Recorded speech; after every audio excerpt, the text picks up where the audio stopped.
খাবো। এই মুহূর্তে যে ব্রেকিং নিউজ এসেছে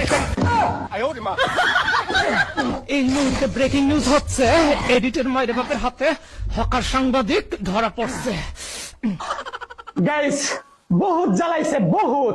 আমাদের বাংলাদেশকে ছোট করতে আমাদের বাংলাদেশে পচানোর চেষ্টা করছে, ছোট করার চেষ্টা করছে, কিন্তু ছোট করতে পারে নাই। কারণ কলকাতা পর্যন্ত জানে এই সাংবাদিক নামের হকার যে কতটা পাগল টাইপের।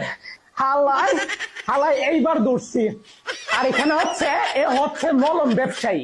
এরে কোনোভাবেই সাংবাদিক বলা যায় না, এরে বলা লাগে মলম ব্যবসায়ী। আর হচ্ছে হকার সাংবাদিক। এ হচ্ছে সাংবাদিকের চাইতে বেশি হচ্ছে হকার। তাই এরে এখন আমি এবার শুরু করো তোমার মলম বিক্রি আর হকারগিরি। দুধ, চিনি, কাজু, বাদাম, এটা সেটা দিয়ে তৈরি করা। এইটা খেলে দাদা বৌদি মিল হবে, সংসারে শান্তি হবে, জীবনে অশান্তি হবে না।